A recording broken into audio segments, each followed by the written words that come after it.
consider the number first. Close to half of all Americans have genuinely weighed the prospect of retiring in another country. Not a long vacation, not a seasonal arrangement, a permanent relocation. That figure is not a niche statistic. It crosses generations, incomes, and regions. Most people inside that number are careful, responsible adults. They played by the rules for decades. The useful question is not why the number exists. The useful question is, what actually happens to the people who go? Because what happens tends to arrive quietly, a few years in. Nobody warned them. That is where this is going. To get there, you need to understand what broke down first, and how it broke down without anyone announcing it. There was a retirement arrangement an entire generation understood without being told.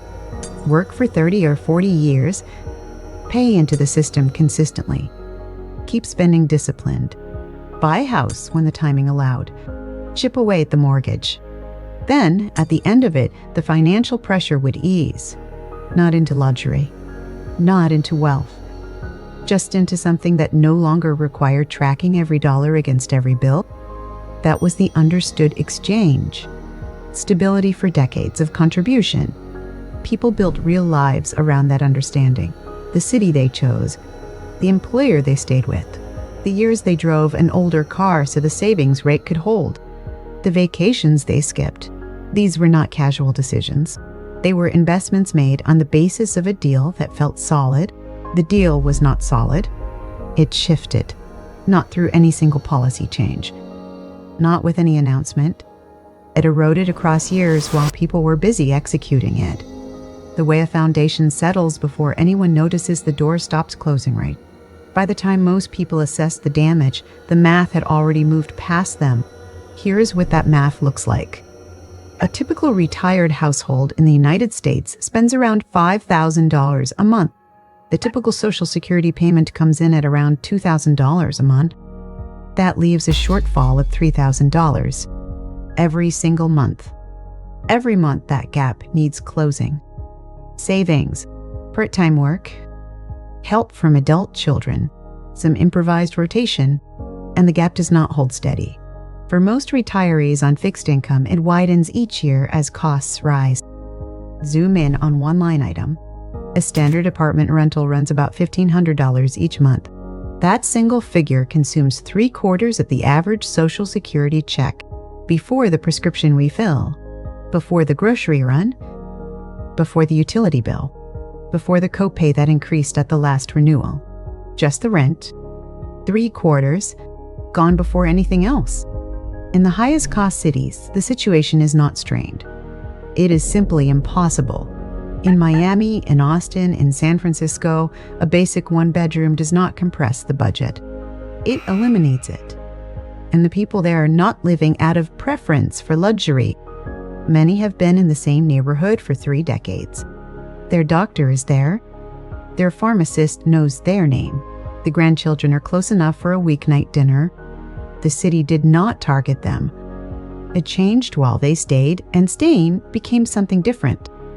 That is the nature of this crisis. It does not announce itself. No lines outside government buildings. No visible collapse. Instead, a vast and distributed quiet. Millions of private adjustments behind closed doors. The dentist appointment postponed again. The name brand prescription swapped for the generic. The specialist referral deferred another quarter.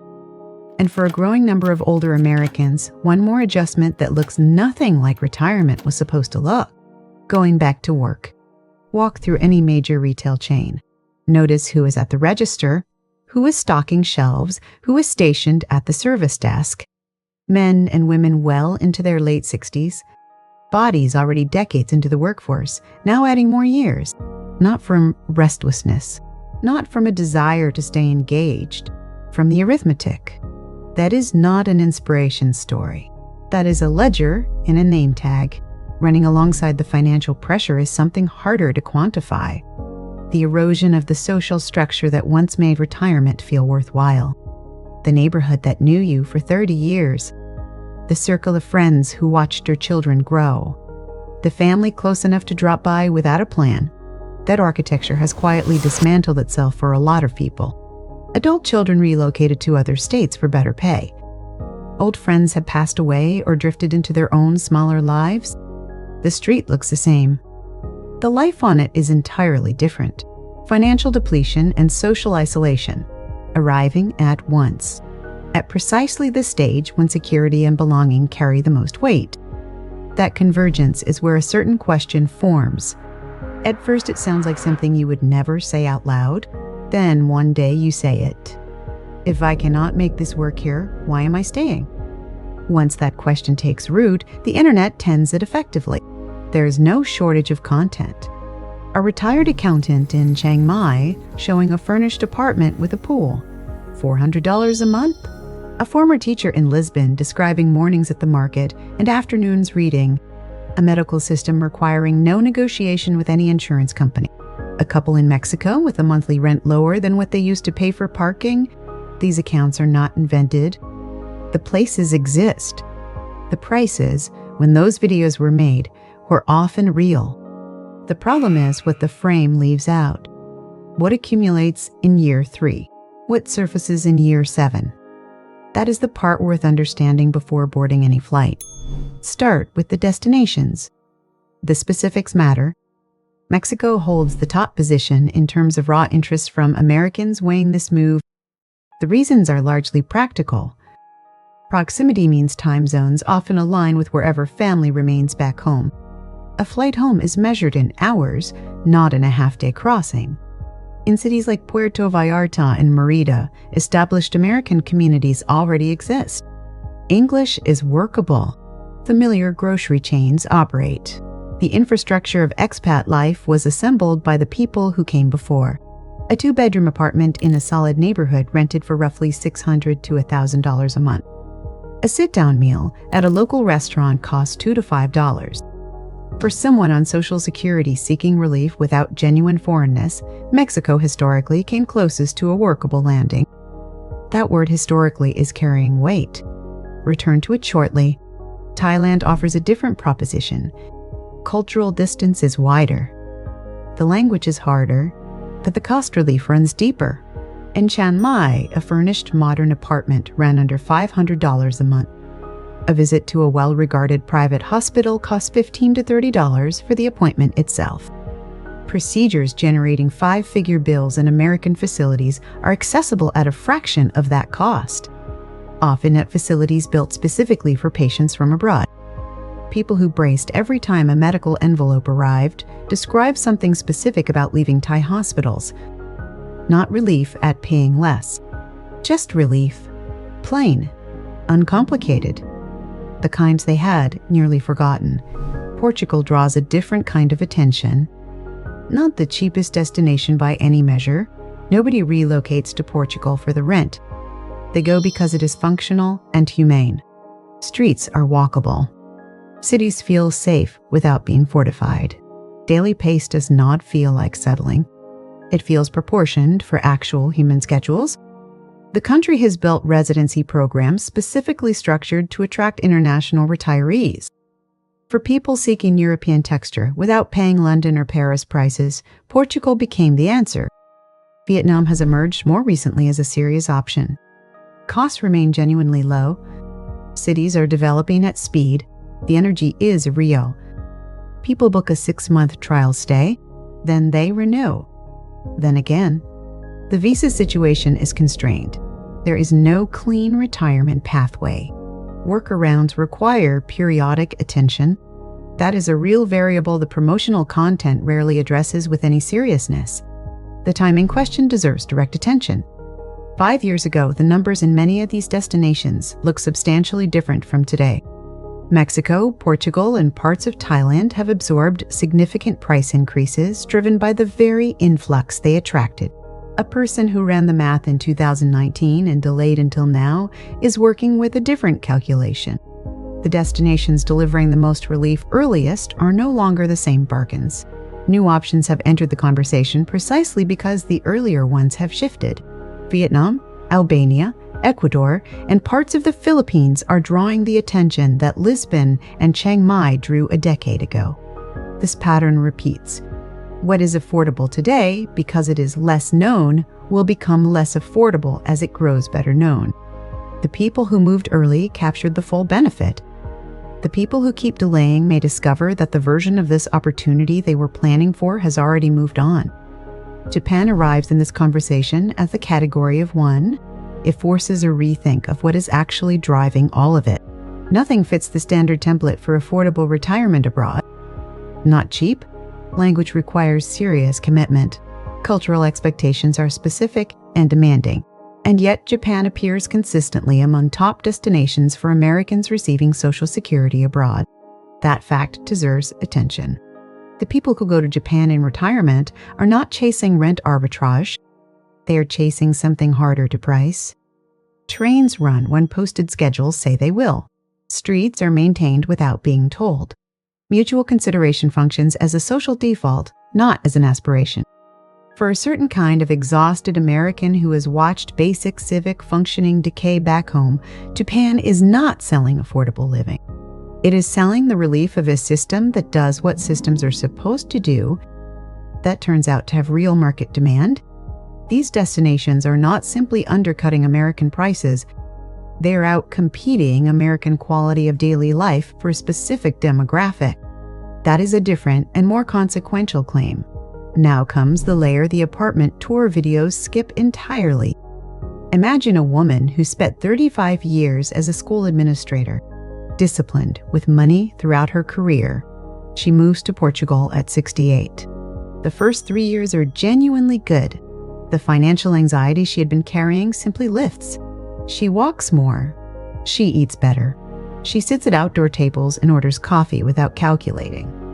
For the first time in a long time, she is not managing a deficit. She is living. Then year 4. Her closest friend from home calls with a serious diagnosis. Returning means advanced planning and time zone coordination. The overnight flight on a body now in its late 60s. Her granddaughter takes first steps. She watches the video on her phone, alone, 4,000 miles from the room where it happened. Her life in Portugal is still, by external measures, good, but something has shifted that resists easy naming. Not grief exactly, more like gradual recognition that she no longer fully belongs to either place. The country she lives in has not absorbed her. The country she left no longer holds her shape. She exists between them. That between place has no address and no community. This is not an isolated story. It surfaces in expat forums with a frequency suggesting it is nearly universal among people abroad long enough. The language for it is always careful, slightly reluctant, like admitting something the speaker had been hoping to avoid. You leave. You build a new life. While you were building it, the original life keeps moving. The people in it age, drift, pass away. The neighborhood turns over. The city keeps evolving. You evolve too, just in a different direction. The longer this continues, the more the place you left converts from a living destination into a memory. People eventually notice they have been building something permanent somewhere new. All along, they were holding an assumption. Never stated. The old life was suspended, waiting. It turns out it was not. When they look back to check, it is already gone. That psychological weight is real. But it is not the only unexpected cost waiting, because layered underneath the emotional complexity is a set of entirely practical complications. Nothing dramatic, nothing cinematic, just bureaucratic friction that most people did not see coming. Most Americans moving abroad assume they are exiting the American tax architecture. The assumption is wrong. The United States belongs to just 2 nations, maintaining tax obligations based on citizenship, not on where a person actually lives. The filing requirement does not respond to geography. It does not matter where you live or how long you have been gone. An American passport is a tax obligation that travels with you every year, even if nothing is owed. Even if all income originated elsewhere, the obligation does not dissolve at departure. That is the first layer. The second surprises people even more. A foreign bank account reaching $10,000 at any point during the year triggers a separate Treasury Department report. $10,000 is not a high bar when accounting for monthly expenses and modest savings in a single account. Miss that filing, The penalties can be severe, even when the error was entirely accidental, even when the account holder had no idea the requirement existed. Here is what stops people cold. Foreign banks and popular retirement destinations have decided they do not want American account holders. American regulations impose compliance requirements on any institution holding U.S. citizen accounts. The administrative weight is substantial. Many banks have concluded it is simply not worth the cost. People have landed in their chosen country, settled on a rental, unpacked their things, then discovered that setting up a basic checking account was considerably more difficult than anticipated. No video had covered that. The financial architecture built over a working lifetime does not migrate cleanly. Certain brokerage firms restrict accounts for holders who update their address abroad.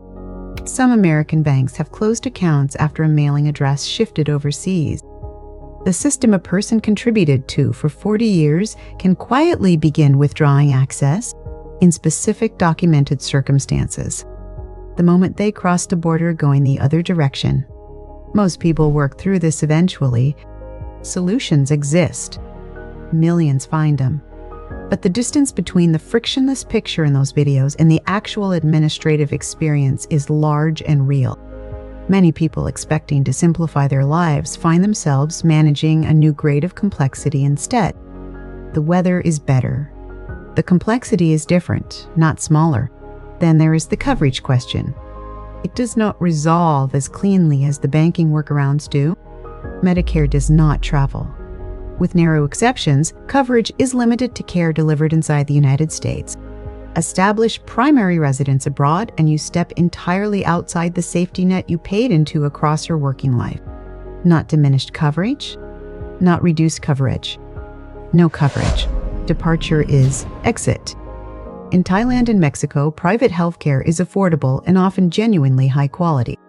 Trained physicians, modern equipment, internationally accredited facilities. Many Americans abroad spent less total on healthcare than they did before leaving. But private international coverage for a 70-year-old managing ongoing health conditions is not inexpensive, and it carries limits that surface precisely when limits matter most. There is also a dimension that resists financial analysis. Picture being 74 years old in a hospital room late at night. The country's language is not the one your brain defaults to under pressure. Communicating symptoms, medication history, allergies through broken phrases and a translation app. The staff is doing their best. The clock is moving. The care may be competent. Navigating a health emergency without your native language is frightening. Outside the system, you spent decades learning. Frightening in a way that cannot be pre-understood from the outside. You cannot grasp what that feels like sitting at home watching someone else's retirement video. There is a distinct vulnerability in aging somewhere unfamiliar, different in kind from aging somewhere known. Most people do not grasp the difference until they are inside it, not before. So the question that will not resolve after sitting with all of it, knowing the tax obligations, the banking complications, the healthcare gap, the psychological drift, the distance from people whose faces you want to see in person. Why does the pull to go remain powerful? Why does the idea stay alive in people who understand exactly how complicated execution is? The answer sits between two numbers. 44% of Americans have genuinely weighed retiring somewhere else. Fewer than 700,000 are actually doing it at present. That sits below 1% of all Social Security recipients. The desire is enormous. The follow-through is rare. That gap is not explained by ignorance.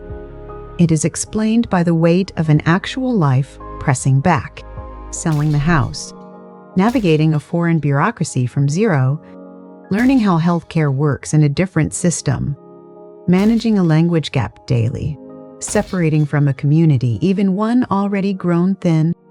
None of these are small. Each rests beneath something even harder to name clearly.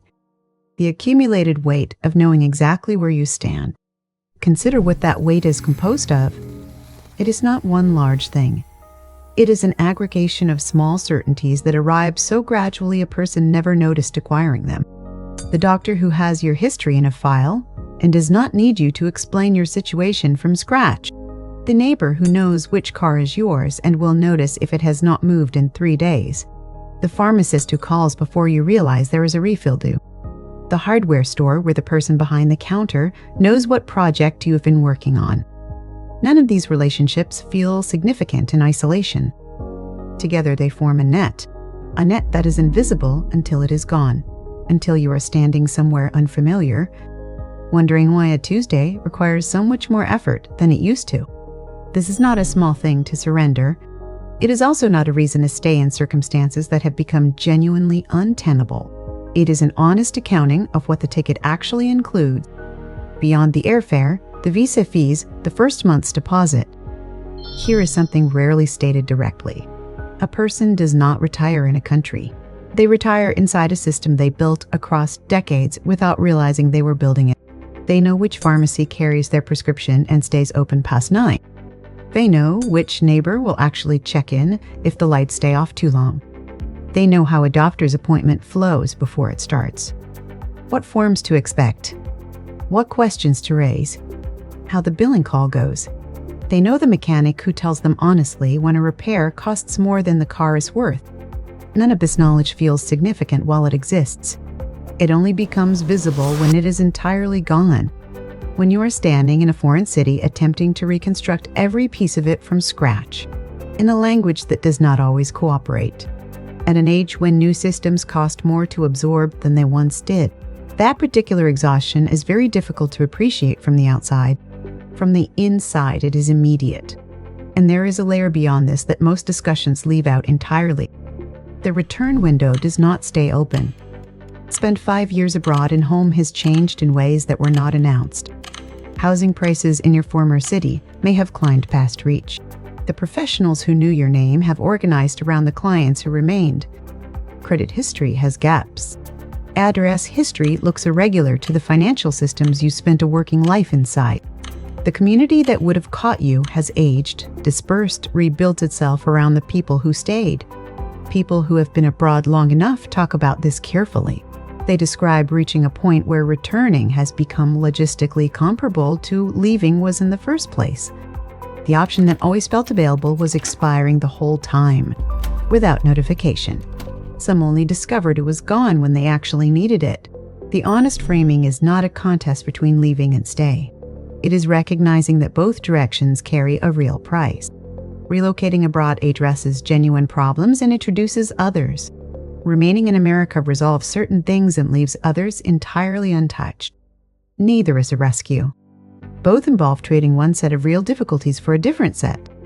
Most people run the calculation. They look at the gap between what retirement costs and what it pays. They look at photographs of Lisbon and Chiang Mai. They feel the actual weight of dismantling 40 years of built life. And they stay. Staying carries its own costs. Because the pain of staying is the one they already know how to carry. People absorb familiar difficulty in ways they often cannot absorb unfamiliar possibility, even when the unfamiliar option appears numerically superior. That capacity does not diminish with age. It deepens. The familiar becomes more valuable precisely because it is scarce. And there is one more weight that terminates more of these conversations than any budget calculation. Make family concrete rather than abstract. The image of being across an ocean when something goes badly wrong with someone who matters to you. A flight booked in crisis mode at the worst price. A body already tired asked to absorb a long crossing on short notice. The distance between you and the person who needs you is not a statistic once you let yourself picture it clearly. For many people, that image alone is enough. The conversation ends there. The countries appearing repeatedly in this discussion did not stumble into their position. They identified a specific population, stable income, English-speaking, older, actively searching for exactly what they can offer. And they built for it. Mexico committed to this more comprehensively than perhaps any other nation. Proximity carries part of the appeal before anything else. A flight home is not an expedition. Established communities in major cities already carry the practical infrastructure of American expat life. English functions. Familiar stores operate. For someone wanting genuine financial relief without complete cultural displacement, Mexico historically offered the most workable combination. That word historically, it keeps appearing for a reason. Rents in the most sought-after Mexican destinations have risen sharply in recent years. Large influxes of people seeking lower costs have done exactly what higher income arrivals tend to do in housing markets. Prices have moved up. A destination delivering substantial relief a decade ago may now deliver partial relief, or it may require living further from established communities to find numbers that still justify the move. The opportunity has not vanished. The margin is narrowed. Thailand continues drawing people prepared to accept cultural distance in exchange for cost relief. Private healthcare is excellent and genuinely affordable. Daily living costs remain substantially below comparable American quality of life. This is not a trial run for the Americans who have been there 10 or 15 or 18 years. It is where they live, running on Social Security alone, not touching savings for close to 2 decades. Documented and real. Portugal maintains its position as the aspirational European choice. The appeal was never purely economic. It was about pace, streets designed for walking, a daily rhythm proportioned for human beings. The economics have shifted as the destination has grown popular. Portugal today costs more than it did 5 years ago. Local communities have pushed back against the housing displacement foreign money creates. The warmth remains. The frictionlessness does not. Vietnam continues attracting interest. Costs are still among the lowest of any destination with modern infrastructure. Cities are developing rapidly. The energy is genuine. The visa pathway is not straightforward. That demands planning the promotional content rarely addresses seriously. Japan remains the category of one. It forces a reassessment of what the entire trend is measuring. Not cheap rent, a place where the underlying systems of daily life function reliably, where trains, streets, and social norms operate as advertised. That turns out to carry more value than most would have predicted. Before they spent real time in places where those things had quietly stopped working, consider what accumulated local knowledge of a life in one place actually consists of. Not dramatic information, the shortcut through the garage that saves 11 minutes. The pharmacist who flags the drug interaction before the prescribing doctor does. The mechanic who tells you straight when a repair costs more than the car is worth. The grocery store layout navigated without attention. Hundreds of things acquired so gradually you never registered acquiring them. None of it registers as valuable while it exists. Everything registers when it is entirely absent and you are attempting to reconstruct its equivalent somewhere new. But people genuinely building sustainable lives abroad tend to share certain traits that have nothing to do with destination. They arrived understanding complexity was coming rather than hoping for simplicity. They engaged with local communities rather than clustering inside the expat enclave. They put effort into the language even when effort felt disproportionate. They understood clearly and in advance that they were not escaping a life. They were exchanging one configuration of trade-offs for a different one. That understanding made the difference. The people who struggled, returned, or arrived at a permanent in-between without belonging anywhere often share a different profile. They brought expectations the videos created. They believed the complications were smaller than described. They underestimated how much daily stability had been built on things that could not travel. The shape of a familiar street, the shorthand of a 30-year friendship. The comfort of knowing what to do when something breaks. Neither outcome is a template. Both are real. Step back far enough and what you were actually watching is something specific. A generation of Americans who did what was asked of them, contributed what was expected of them, arrived at the end of a working life, found that the promised security is not available at the promised price. The response for hundreds of thousands has been the most direct response available. Find somewhere that works. For some, the move is exactly what it looks like from the outside. A genuinely better life. Financial room. A daily pace that feels proportioned. Real community built somewhere new. For them, this is not a concession. It is an improvement. For others, the honest version is more layered. A structural problem received a practical solution. Real losses arrived that no spreadsheet captured. Distance from the people who matter. Administrative burdens nobody warned about. healthcare uncertainty that does not quiet, a homeland that converts over years from home to reference point. The trade was worth making. It was still a trade. For the majority, the people who run the calculation and do not go, the decision arrives not as courage or defeat. It arrives as clear recognition. The difficulty of staying is known difficulty. The grandchildren are nearby. The familiar faces are worth the familiar costs. Becoming a stranger somewhere new at an age when the body is already keeping accounts. That weight exceeds what they are prepared to carry, so they stay. They adapt. They absorb small annual compressions, year after year, into a retirement bearing no resemblance to the planned version, and matches exactly the affordable one. Each year, a few more run the same numbers, look at the same photographs, arrive at the same quiet calculation. The Americans who have gone to Mexico, Thailand, and Portugal are not registering a political position. They are not fleeing in any ideological sense. They are doing what people throughout history have done when a place stops delivering what they need, seeking somewhere that will. What that quiet departure stream says about a country absorbing it, without headlines, without any public reckoning, is worth sitting with carefully. The one-way flights accumulate steadily, without announcement. The losses a country absorbs without noticing have a way of eventually becoming the losses it cannot recover without genuine effort, no matter how much it might prefer to simply not have noticed. The people who left are not asking for validation. They are not waiting for the country to agree with them. They have already run the numbers, weighed the costs, and made their calculation. What they found on the other side of it was imperfect, complicated, and often better than what they left behind. Not the version in the videos. The real version. The one with the banking paperwork and the language gap. The occasional hospital visit. The late-night loneliness. The morning walk on streets that are genuinely beautiful. Streets that cost a fraction of what their equivalent would back home. They made a trade. They live with it. Most of them would make it again, not without reservations, but again.